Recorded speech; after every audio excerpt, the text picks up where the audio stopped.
And we are live. Welcome inside the pregame show for the Ottawa Senators taking on the Carolina Hurricanes at home today.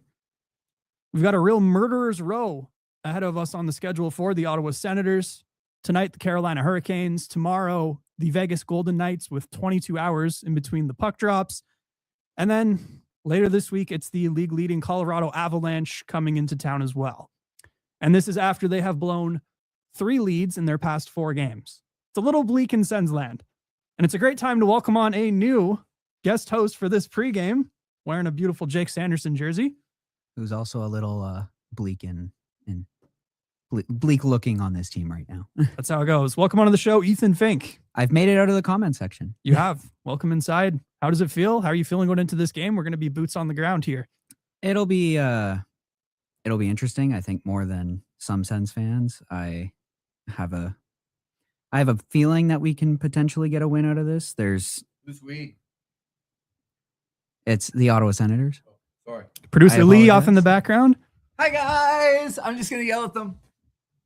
He's having the time of his life. Biggest smile on his face.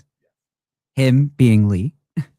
I think the Senators have some promising stats that can, not to hark in on the stats, but they're great in back-to-backs. They have a good record against Carolina. There's potential momentum coming into this weekend. If you look at Travis Green's comments from earlier, the Sens might get Linus Ullmark back tomorrow. And I think if you can look at yourselves, if you're the Ottawa Senators, and say we need to get these wins here, they can pull it out.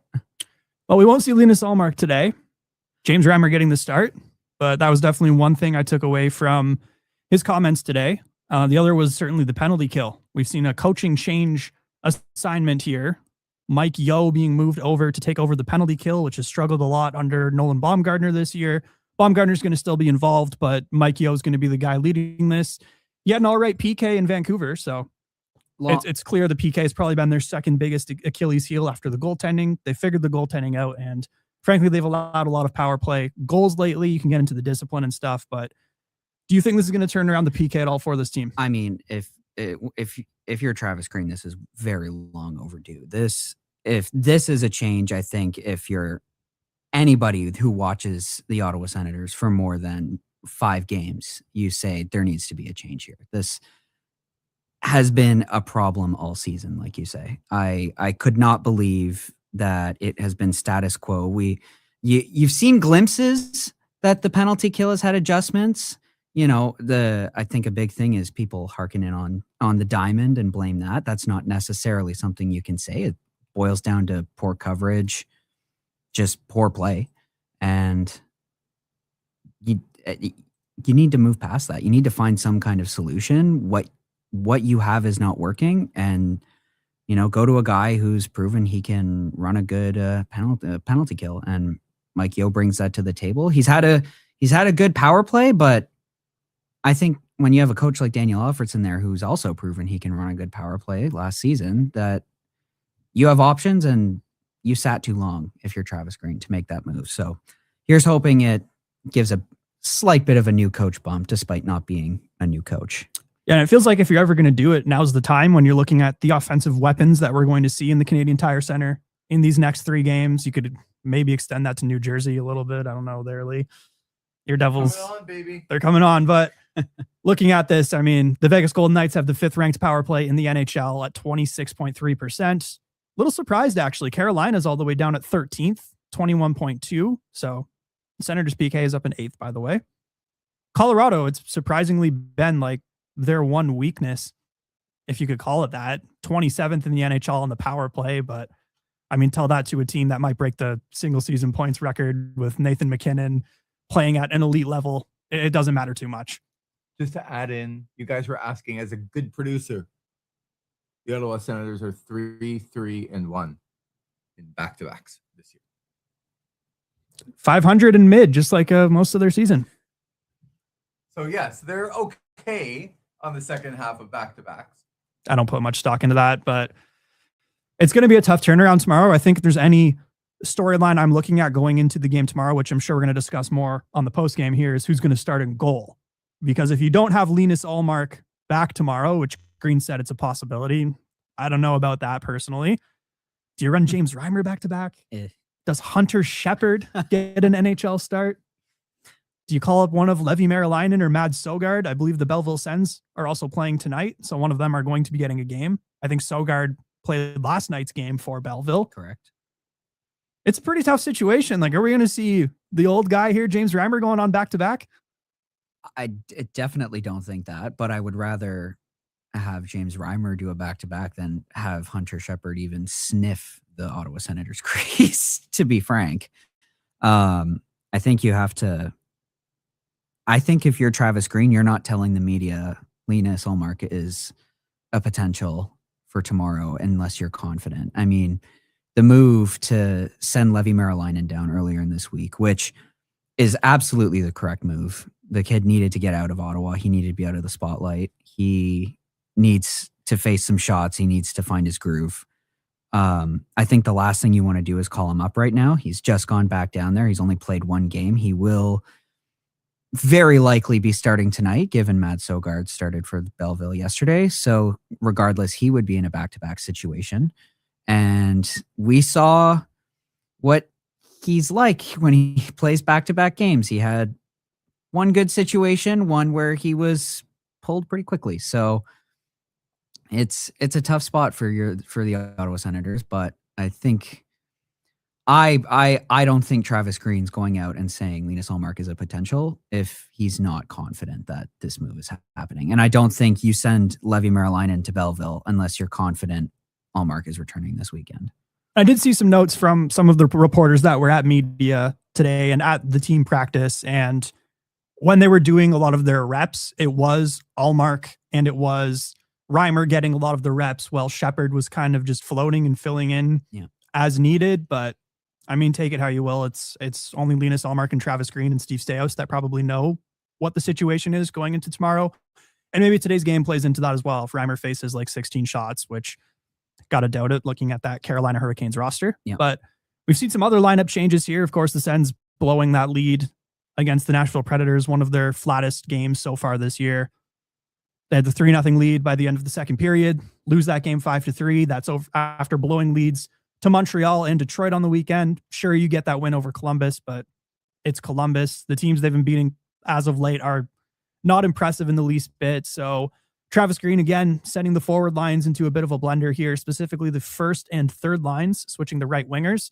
So today they're going to line up as follows. We've got Tim Stützle on the first line between Drake Batherson and Claude Giroux. So Giroux back up on the top line. We haven't seen him in that spot in a little while.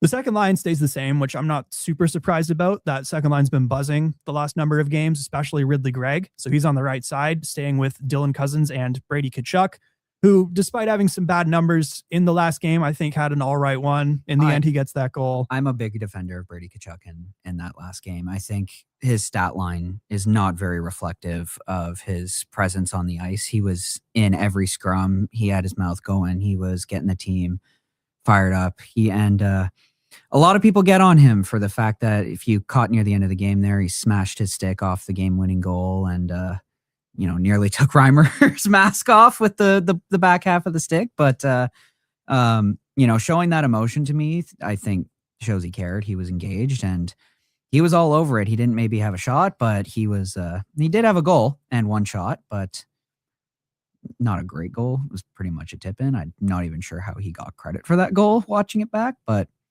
Brady's looked good. He's looked a lot better. He had a very tough stretch there.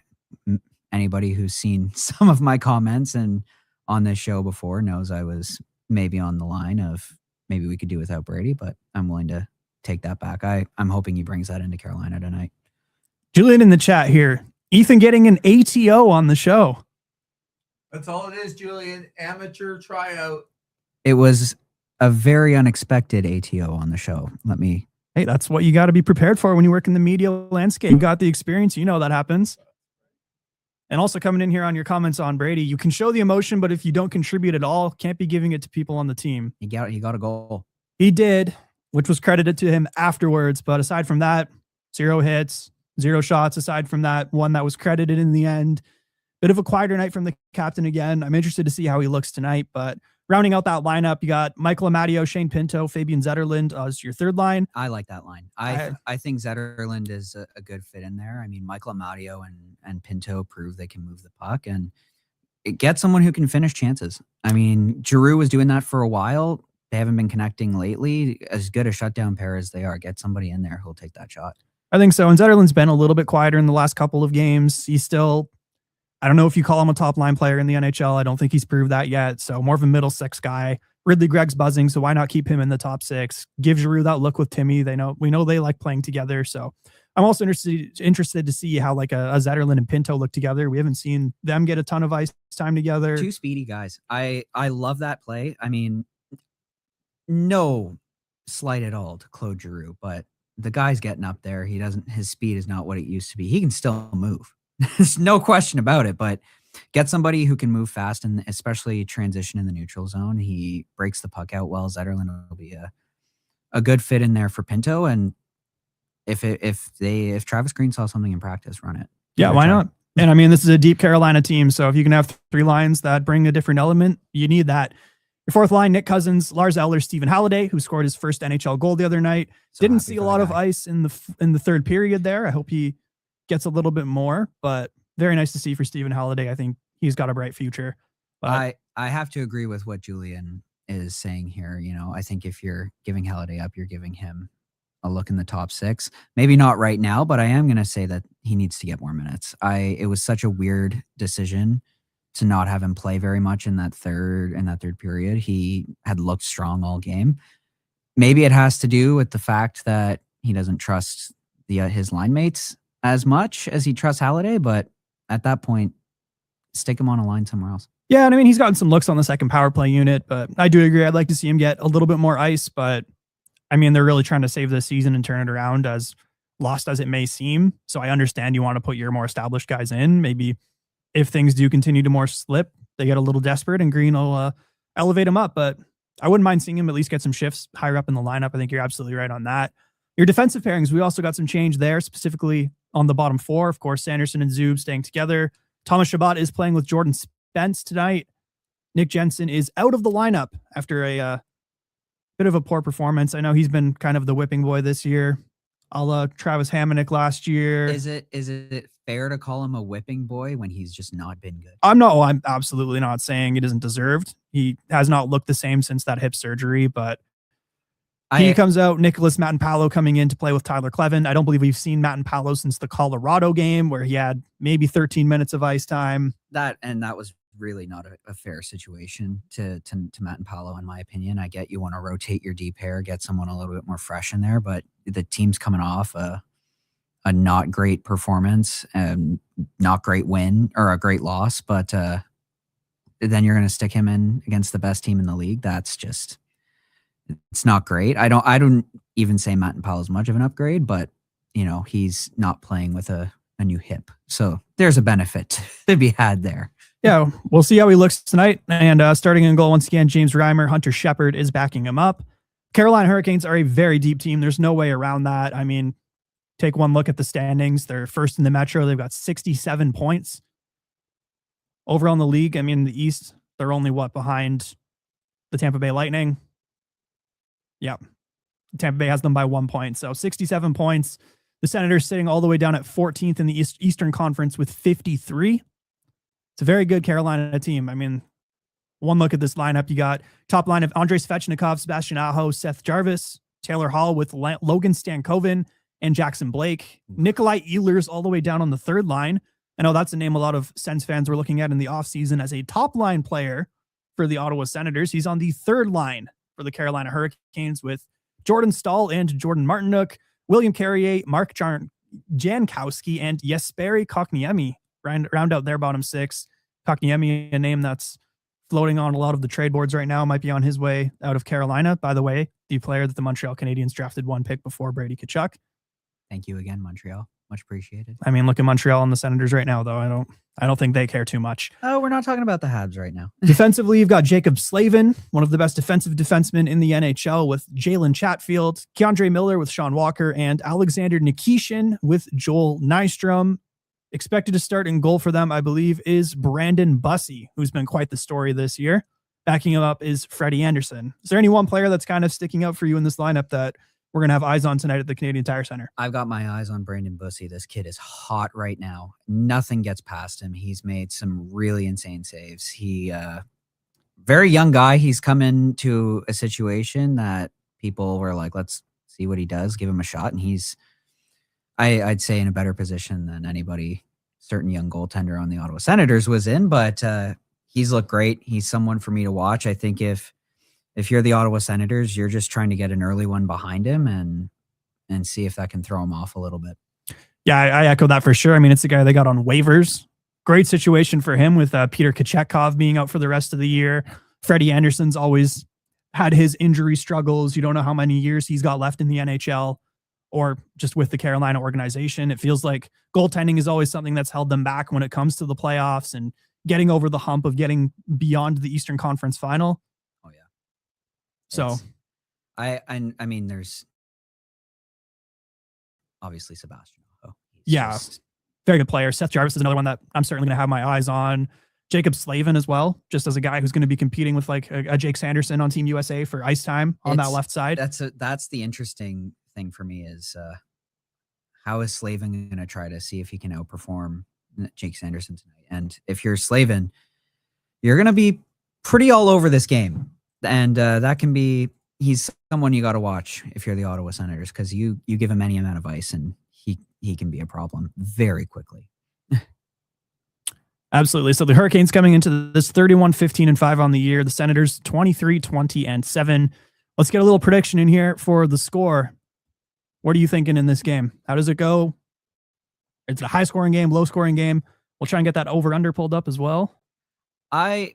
You have to, it's entirely for me depends on which Ottawa Senators team are we going to see tonight. Are we going to see the ones that have proven they can get a lead, they can play with a lead, play confidently and shut down the game?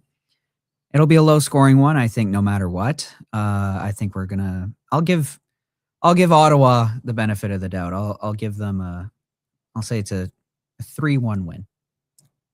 You're more confident than I am. The betting odds also do not like the Ottawa Senators, nor do I. I know you're not a big betting guy. Lee is. You got a prediction for what this, or do you have it? What do you think this over under looks like? Yeah, so the over under in the game, just to get in there, is 6.5 because of the goaltending. The Hurricanes are only slightly favored in this game, which surprises me a little bit. Minus 135 is the last. 137. Minus 137. Still, that's not a huge. Because what that means is if you have to lay $137 to make 100, and for Ottawa, what are they? Plus 114. Plus 114. So if you put 100 on Ottawa, you make 114. So that's what those things mean. But usually the Carolina Hurricanes coming in would be a much bigger favorite. They lost their last game as well in a shootout to the Chicago Blackhawks, 6 rounds deep. Very good game. Watched most of that game. For Ottawa, to even keep this one close, it's going to have to be low scoring. They just can't make mistakes tonight. So I actually don't mind the under in this game as well, thinking that Ottawa is going to have to play very, very tight. Yeah. But to think that they're going to be able to do it, this is why predictions, it's like I want your $10 on to see if it can happen. Because it's easy to say, oh, I think I like Ottawa tonight. But like, oh, okay, well, if you put $500 on it, who do you like now? Like if you put $1,000 on it, who do you like now? So kind of, I like Carolina tonight in a low scoring game, maybe an overtime game. I think Ottawa keeps it close. So 3-2 for me. It could go either way in overtime, obviously, but I think it's a low scoring game that's very tight towards the end because Ottawa just to be able to show what they did, it was embarrassing. I know that Ethan, you were pretty fired up and we were pretty fired up after the game, but that's because people care. And I think when you're looking at it from the standpoint that you think Ottawa is a good team, like you're pissed off.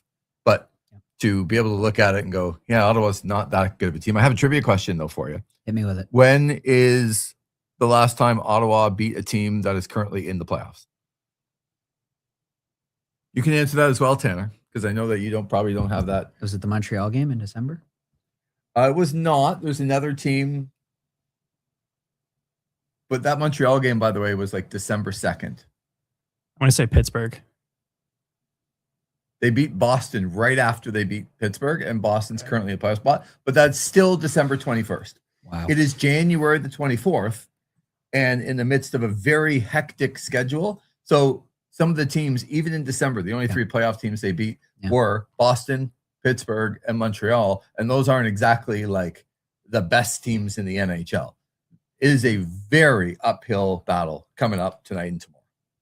I think if you can get a win tonight, no matter how, greasy win, clean win, anything, you can build that momentum. And Ottawa's beaten Vegas this year already, and it was a very tight checking game the whole way through. They hung on, brought it back, and getting that win in Vegas and a building after almost, I think it was over 2,300 days since they had gotten a win in Vegas. That I know we're talking about a team that in the early season had rallied together, lost a captain, and they played well, but they've showed that if they can get some momentum going, they can kind of ride that. They've been very streaky this year, but going into tonight, I think all you have to do is think, I need a win no matter what. And if I'm the Ottawa Senators, I'm thinking I need that win in regulation because they have a terrible overtime record this year. I would have no confidence if I'm Travis Green if this team gets to overtime. And so you got to play tight, and like you say, it's going to be tight either way, and you got to hope that Ottawa comes out the better end of the puck. Yeah, and I mean, you're right, they haven't been good in overtime. A lot of that, I think, is on the back checking of your guys like Tim Stützle, especially. I think he's gotten a lot of flack lately. Oh, yeah. I didn't give my score prediction, but Julian coming into the chat here with a 4-2 Carolina win. I think I'm somewhere in that range as well. I don't feel great about the Sens' chances, and we were just talking about it. Like, this team has not beat a lot of contenders this year. You mentioned the Vegas game. The only other one that I'm finding with like a legit team that I could see lifting the Stanley Cup is October 9th, a 5-4 win over the Tampa Bay Lightning. First game of the year. First game of the year. Yeah. Like, they've beaten Washington. They've beaten Boston. Yeah. Fringe teams like Utah. Similar. You could argue. The Ducks. You could argue the win over Vegas. Yeah, but that's 2 games this year. And they're about to play 3 of these juggernauts in a row, 2 of which being on a back-to-back. Vegas got a point in that game as well. Yeah. So Dallas, they also ended up beating us, but we took them to overtime, and we looked beating the Ottawa Senators. Right. And they looked very strong in that game. Yeah, I mean, Lee and I have been saying it all week. Like, after this weekend, after the Colorado game, we're going to know what this team is if we don't already. I think we already do know. But 3 contenders, if they go 0-3 here, it's going to get pretty ugly in here. And I don't think you can say that. I definitely have my own opinions on this team, and I have lost a lot of my faith in them to make the playoffs, and that's been for a while now. But Carolina and Vegas are a big test, and no matter what team you are, if you can beat those 2 in a back-to-back situation, you're going to feel so much confidence oozing through that locker room. And you need to have all the confidence you can have going into Wednesday against the Colorado Avalanche, because it's very much a case of you know what? There's some benefit before that game. They have 2 days off. It means they'll get a practice. They'll be in a better situation. It won't be on the back end of a back-to-back. I think Ottawa can. I think Ottawa, if they play the way they did the first 40 minutes of Nashville, can beat any team, including the Colorado Avalanche. The thing is being consistent with it and playing a full 60-minute game. I haven't seen it from this team to give them that confidence. To me, I'm looking at this and I'm just, as a Sens fan, praying that they don't go 0-3. Like, I think like an 0-2-1 would be a minor miracle almost. That's how low I am on this team right now. One point, it was all you need. I would love to be proved wrong. I would love for them to go 3-0 here, and for the Sens Nation to be thinking we're so back. Here we go. We're gonna ride this. The Rhyme Burglar is coming to town. We're going right to the playoffs. But like I said, we're gonna know what this team is by the end of this little stretch here. And hey, if you can't sell wins right now, because boy, can you not sell wins right now, you can sell nostalgia and fun tonight. Star Wars night. I'm stoked for that. But before the game, also, Jacques Martin is going into the Ring of Honor. Happy Jacques Martin Day, as proclaimed by Mark Sutcliffe this morning. So really nice, long overdue. Very overdue. He came in, he kind of helped bring some structure to this team. We all know the coaching staff. They had a history in Ottawa. Mid-season change, he came in. He helped balance the team out. He seems like somebody that is loved by the Ottawa Senators team. He's very well respected. Fans love him. He's gotten us to a conference final. Yeah, even if you don't look at that second run, I think this was going to happen. It was only a matter of time, just based on he's the winningest coach in franchise history. Should have been the next guy by far. I'll put you on the spot here. Just a fun little question to end the show here before we call it and get our butts over to the CTC and in our seats for the ceremony. Next member of the Ring of Honor, who would you like to see it be and why? Ooh, I'm gonna say I'm gonna go with a player, and I would love to see a guy like Craig Anderson go in. He showed a lot of stability for this team. He played his heart out in Ottawa. He loved Ottawa. Fans loved him. He got us through many playoff runs. He carried us in that 2017 playoff run. I don't think he's quite good enough to put him in the rafters, so I'd like to see a guy like that go into the Ring of Honor. I think that's about where I would go as well. I think Craig Anderson would be a great one. I think another fun one, just to throw one out there, I think a pizza line pillar would be pretty cool with all three of them on it. I'd love to see a pizza line pillar. But yeah, I think Craig Anderson is a great shout there, but Jacques Martin feels like he deserves it. But anyways, going into this game, you got a 7:30 puck drop from the Canadian Tire Center, Carolina Hurricanes, Ottawa Senators. We'll be right back here on OSN after the game for a post game, or I should say Lee will. We'll be trying to navigate our way out of that parking lot. Probably better than last time. Should be better. Hey, this is a Saturday game where we're not getting any snow, but how many of those have we had this year? Don't look at the forecast for tomorrow if you're going to that game. And good luck walking back to your car tonight. I was saying it's Star Wars night. They should have some tauntauns here to shuttle us to the parking lot. Very nice. I'm surprised you would get that reference, but I mean, it's Empire Strikes Back.